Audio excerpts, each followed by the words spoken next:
आज अपन स्टार्ट करेंगे एनसीईआरटी का चैप्टर 3 मैट्रिसेस। तो मैट्रिक्स में जैसे अपन ये कहें कि भाई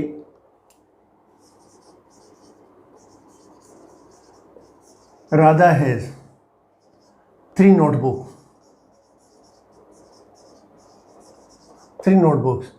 तो इसको अपन ऐसे भी लिख सकते हैं ब्रैकेट के अंदर। तो इसका मतलब जो ब्रैकेट के अंदर जो नंबर है वो क्या शो कर रहा है, नोटबुक्स को शो कर रहा है जो राधा के पास है। जैसे अपन ये कहें Radha has 5 notebook and 3 pens. तो इसको अगर अपन को रिप्रेजेंट करना हो तो इसको अपन ऐसे करेंगे 5 3। पहला नंबर नोटबुक को रिप्रेजेंट कर रहा है और सेकंड नंबर पेन्स को रिप्रेजेंट कर रहा है। पर जरूरी नहीं अपन को एक राधा ही हो। जैसे अगर अपन ये कहें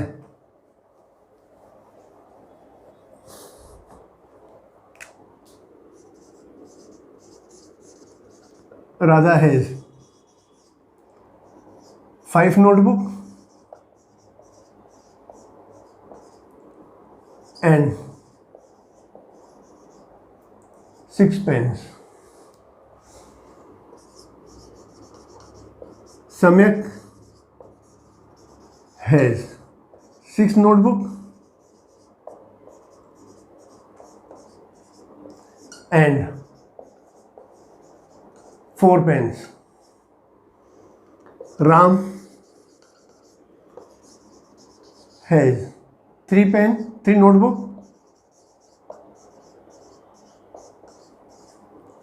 एंड 2 पेन्स। तो इसको अपन ऐसे भी लिख सकते हैं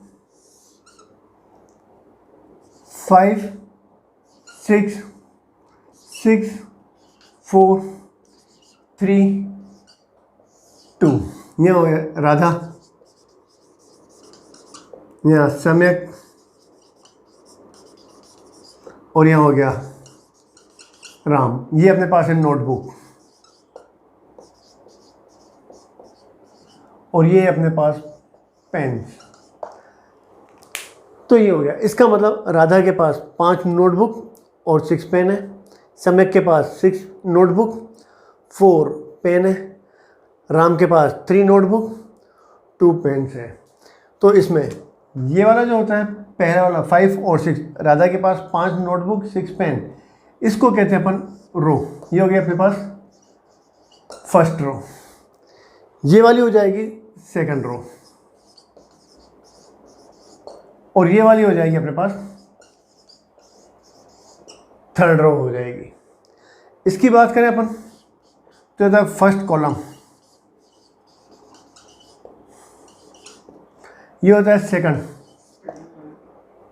ये होता है सेकंड कॉलम। मतलब इसमें अपने पास 2 कॉलम और 3 रो है। पर जरूरी नहीं इसको इस तरीके से भी अपन लिख सकते हैं।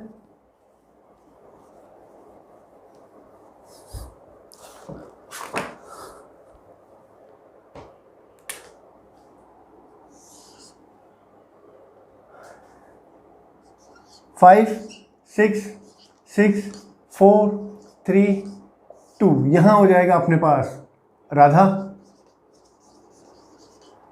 यहां हो जाएगा सम्यक और यह हो जाएगा अपने पास राम।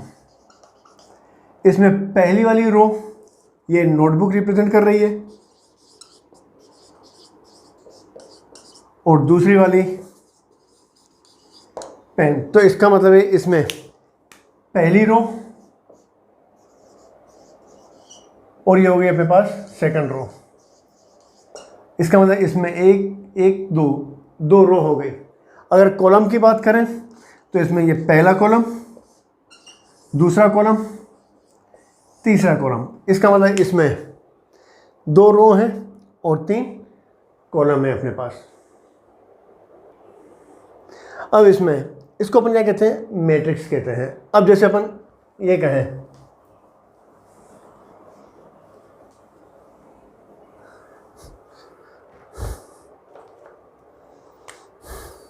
जैसे अपन ये ले लें अपन ए 1 3 5 7 8 1 0 0 2,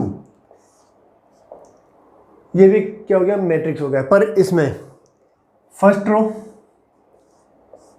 यहाँ हो जाती है रो, सेकंड रो, थर्ड रो, और ये हो जाते हैं column. First column, second column, third column. तो इस मैट्रिक्स में 3 रो है और 3 कॉलम है। और ये जो हो जाती है एंट्रीज कहते हैं इसको अपन, जैसे 1 3 5 7 8 1 0 0 2, ये एंट्रीज होती हैं, या फिर क्या कहते हैं अपन, मैट्रिक्स के एलिमेंट कहते हैं। जैसे एक और एग्जांपल ले लें अपन,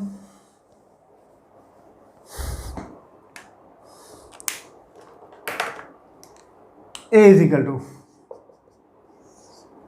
1 3 7 2 4 8। तो मैट्रिक्स को अपन जनरली क्या कहते हैं, capital letter A B C D से रिप्रेजेंट करते हैं। अब इस वाले मैट्रिक्स में रो कितनी हो गई, फर्स्ट रो, सेकंड रो, मतलब इस वाले मैट्रिक्स में 2 रो हैं। और कॉलम कितने हो गए, 1 2 3। इसका मतलब इस मैट्रिक्स में 2 रो हैं और 3 कॉलम है। एलिमेंट कितने हो गए, तो इसका मतलब इसमें 2 रो थी और कॉलम कितने हैं, 3 3 2 जा 6। इसका मतलब इसमें एलिमेंट्स कितने हो जाएंगे, 6 हो जाएंगे। 1 2 3 4 5 6, ये इसके क्या हो गए, एलिमेंट हो गए। अब आता है ऑर्डर ऑफ मैट्रिक्स। जैसे अपन ये कहें A इक्वल टू 1 2 3 4 5 6, इसका ऑर्डर कितना है, तो इसमें रो कितनी है,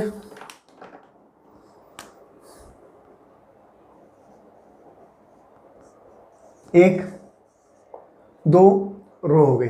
कॉलम कितने हो गए, 1 2 3 कॉलम हो गए। तो इसका ऑर्डर क्या हो गया, पहले रो आती है 2/3। इसका मतलब इसमें 2 रो हैं और 3 कॉलम है। अब जैसे एक और एग्जांपल ले लें अपन, A इज इक्वल टू 1 2 3 4 7 1 0 0 5 2 1 8। इसका अपन को ऑर्डर बताना है।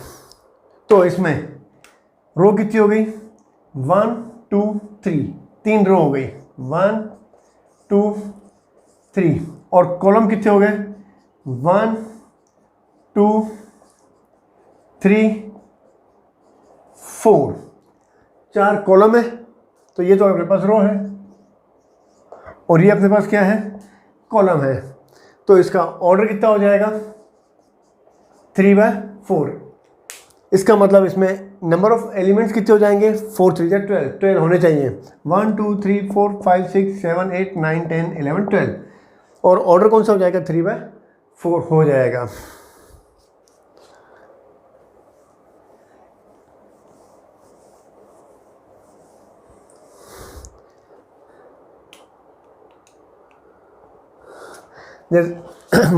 अब इसके बाद आता है अपने पास टाइप्स ऑफ मैट्रिक्स। टाइप्स, जैसे अपन बोलेंगे भाई कॉलम मैट्रिक्स।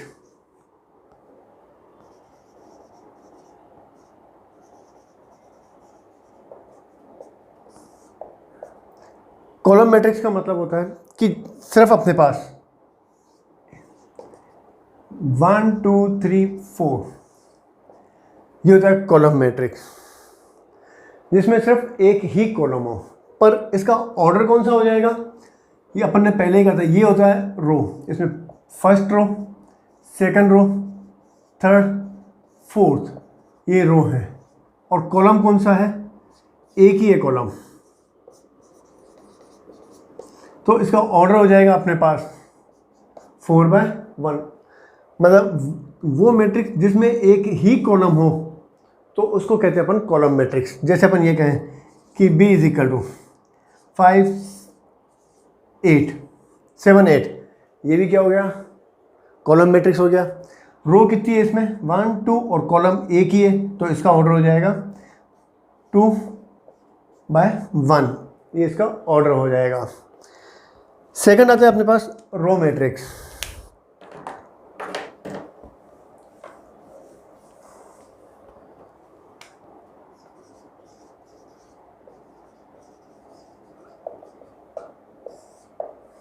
रो मैट्रिक्स का मतलब है सिर्फ अपने पास एक रो हो। जैसे अपन ये कहें कि भाई A इज इक्वल टू 1 2 3 4, तो इसमें नंबर ऑफ रोज कितनी हो गई, एक ही हो गई, एक ही है, तो ये हो जाएगा रो मैट्रिक्स। पर इसमें कॉलम अलग अलग हो जाएंगे, पहला कॉलम, दूसरा कॉलम, तीसरा कॉलम, चौथा कॉलम। तो इसका ऑर्डर कौन सा हो जाएगा 1/4, मतलब एक रो 4 कॉलम है, पर एक ही अगर रो हो तो उसको अपन कहते हैं रो मैट्रिक्स कहते हैं। जैसे अपन ये कहें दूसरा example B is equal to A1 7B, तो इसमें एक ही रो है पर कॉलम कितने हैं 1 2 3, तो इसका ऑर्डर कितना हो जाएगा 1/3 हो जाएगा। तो ये हो जाएगा अपने पास रो मैट्रिक्स हो जाएगा। इसके बाद आता है स्क्वायर मैट्रिक्स।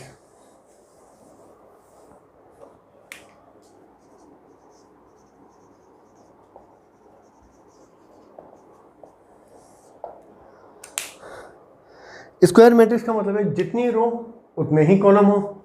जैसे अपने पास ये है A इज इक्वल टू 1 2 3 4 5 6 7 8 9, तो इसमें 3 रो है 1 2 3 1 2 3, 3 रो है और कॉलम कितने हैं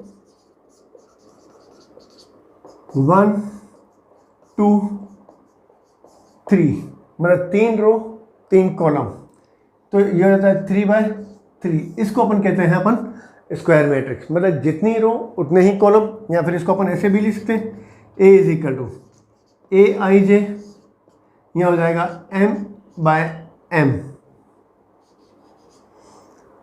मतलब M का मतलब है पहले रो और बाद में कॉलम, जितनी रो उतने ही कॉलम।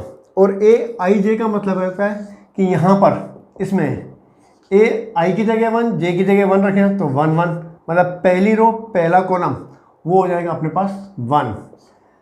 ये हो जाता है अपने पास A पहली रो दूसरा कॉलम 1 2, वो हो जाएगा अपने पास 2। ये हो जाता है अपने पास पहली रो है तीसरा कॉलम है, तो ये होता है A 1 3, कितना हो जाएगा 3 ही। ऐसे ही AIJ का मतलब अगर I की जगह अपन 2 J की जगह 1 लिखें अपन, तो इसका मतलब हो गया second row first column, second row और फर्स्ट कॉलम, तो ये वाला हो जाएगा 4। ऐसे ही अपन A22 second row second column, second row और सेकंड कॉलम, मतलब ये हो गया 5। A23 मतलब सेकंड रो और थर्ड कॉलम, मतलब 6 हो जाएगा। ऐसे ही A31 थर्ड रो और फर्स्ट कॉलम का एलिमेंट कौन सा हो जाएगा 7। A32 third row second column मतलब 8। A33 third row third column मतलब कितना हो जाएगा 9। तो AIJ का मतलब होता है मैट्रिक्स के एलिमेंट हो गए। M/N का मतलब होता है कि जितनी रो उतने ही कॉलम, इसको अपन कहते हैं स्क्वायर मैट्रिक्स कहते हैं। जैसे अपन एक और एग्जांपल ले लें अपन B इज इक्वल टू 7 8 9 4, तो ये भी क्या हो गया स्क्वायर मैट्रिक्स हो गया। 2 रो हैं 1 2 और कॉलम कितने हैं 1 2, मतलब कितना हो गया ऑर्डर कौन सा हो गया 2/2, तो ये भी क्या हो गया एक स्क्वायर मैट्रिक्स हो गया।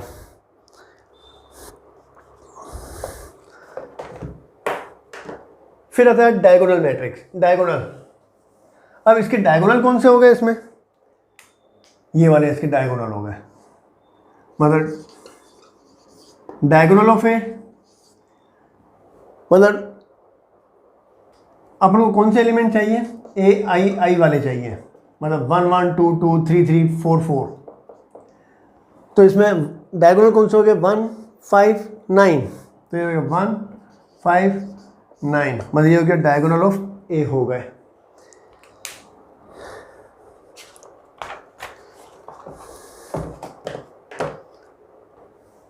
अब आता है डायगोनल मैट्रिक्स।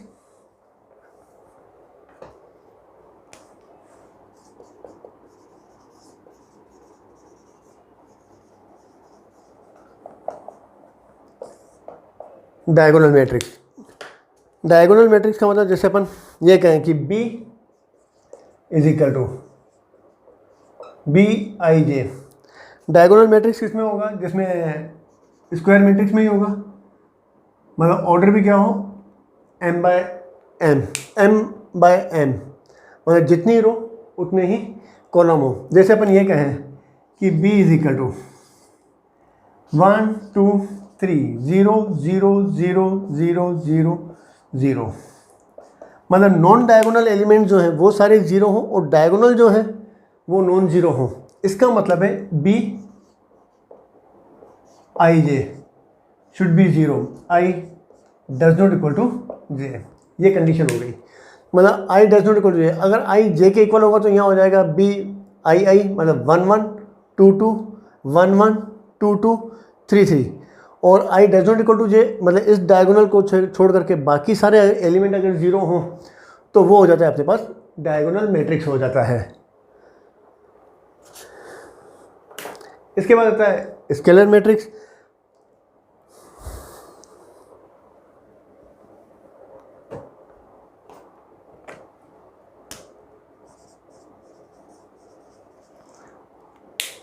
स्केलर मैट्रिक्स भी डायगोनल मैट्रिक्स की तरह ही होता है। इसमें क्या होता है, डायगोनल में एलिमेंट अलग अलग हैं, पर अगर डायगोनल के एलिमेंट अगर सेम कर दिए जाए तो ये हो जाता है स्केलर मैट्रिक्स हो जाता है। ऑर्डर कौन सा हो जाएगा इसका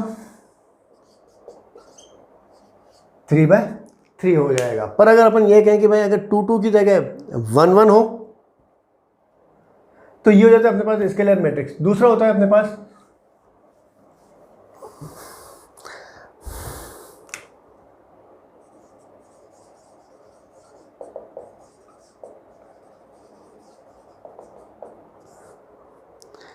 आइडेंटिटी मैट्रिक्स। आइडेंटिटी मैट्रिक्स का मतलब होता है जैसे अपने पास A, जैसे डायगोनल मैट्रिक्स होता है, स्केलर मैट्रिक्स होता है। डायगोनल मैट्रिक्स में क्या होता है कि डायगोनल सारे एलिमेंट अलग अलग होने चाहिए। स्केलर मैट्रिक्स में था कि डायगोनल सेम नंबर हो तो स्केलर मैट्रिक्स हो जाता है। आइडेंटिटी मैट्रिक्स का मतलब होगा कि डायगोनल में सारे एलिमेंट 1 1 1 हो, बाकी सारे एलिमेंट नॉन डायगोनल वाले क्या हो 0 हो, तो ये हो जाता है आइडेंटिटी मैट्रिक्स हो जाता है। मतलब इसमें diagonal of A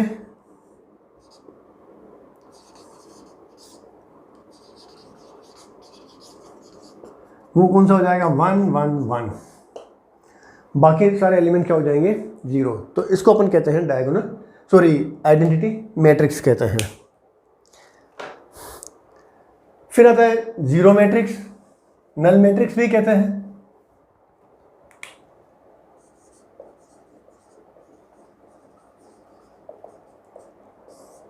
zero matrix का मतलब है किसी भी मैट्रिक्स के सारे एलिमेंट 0 हों,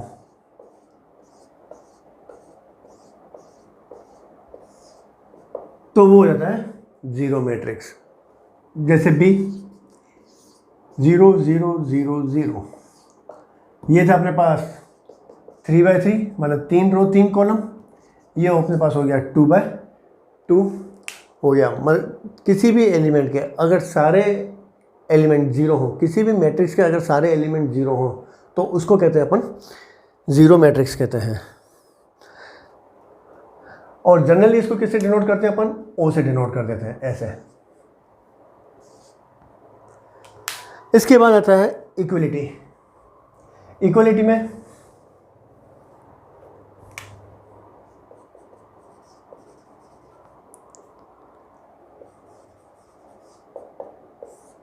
इक्वलिटी ऑफ मैट्रिक्स।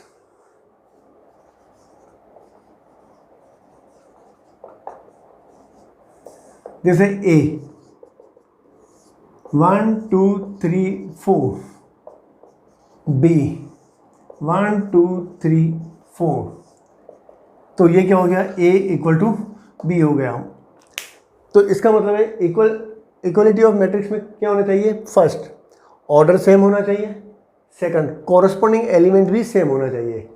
जैसे फर्स्ट रो फर्स्ट कॉलम का एलिमेंट कौन सा था, फर्स्ट रो ये वाली, और फर्स्ट कॉलम ये, इसका एलिमेंट कौन सा है 1, तो यहाँ पर भी कितना है 1 होना चाहिए। फर्स्ट रो सेकंड कॉलम का एलिमेंट 2, तो यहाँ पर भी फर्स्ट रो सेकंड कॉलम का एलिमेंट कितना होना चाहिए 2, मतलब कॉरस्पॉन्डिंग एलिमेंट भी सेम होने चाहिए और ऑर्डर भी सेम होना चाहिए, तो वो हो जाता है अपने पास इक्वलिटी ऑफ मैट्रिक्स। अब जैसे अपन ये कहें A is equal to 1 2 3 4, B is equal to 2 1 3 4, तो ये क्या होगा, A does not equal to B, क्योंकि यहाँ कॉरस्पॉन्डिंग एलिमेंट सेम नहीं है। A का फर्स्ट रो फर्स्ट कॉलम का एलिमेंट कितना है 1 और B का फर्स्ट रो फर्स्ट कॉलम का एलिमेंट कितना है 2, अलग अलग एलिमेंट है, इसका मतलब A does not equal to B। तो अब जैसे अपन एक एग्जांपल कर लें इसका,